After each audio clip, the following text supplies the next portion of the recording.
होते की आई जेव्हा चहा द्या म्हणते तेव्हा त्यांना देऊन जातो, पण कशी आणला म्हणते का, कशासाठी आपल्या कपड्यावरचे बसे पाच बरं त्या दादाला चहा देऊ, मी मिक्स करायची बशात नेऊन द्यायची शेतातल्या नद्याच्या खळ्यावर आमची पण एकीकड त्यांची एकीकड, आमच्या घरी खूप मोठी जमीन, मी म्हणायची मला इथंच जेवायचं त्यांच्याच ताटात जेवायचं. मी आंबेडकर जयंती चुकून 5 गावात एकत्र लपून लपून त्या मिरवणुकीची गाणी ऐकायची, भाऊ असा मारायला इकडं हो घराकडं हो घराकडं, तरी मी त्या जयंतीत जायची, ते सगळं ऐकायची.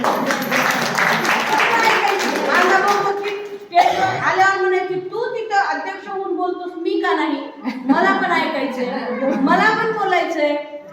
आणि आज असे दिवस आले की मला खूप खूप हा धर्म आवडतो, कारण मी 7वीतच काढून ठेवल्यावर मागासवर्गीयाच्या वसतिगृहात राहून 8वी 9वी 10वी अहमदपूरला शिकले, 11वी 12वी पुन्हा हॉस्टेलमध्ये शिकले, नंतर नर्सिंगला गेले आणि मला कळलं बाबासाहेब रस्ते तर मी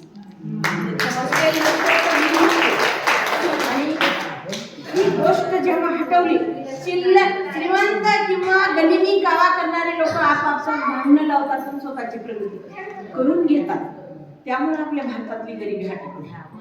सगळ्यात महान धर्म कोणता आहे तर अभ्यासकाचा. वाचा, जेवढे पुस्तकं कुणीच वाचले नाहीत तेवढे त्यांनी राजग्रह, लोक राजग्रह राहायला करतात, त्यांनी पुस्तकाला केले, पुस्तक वाचत राहा.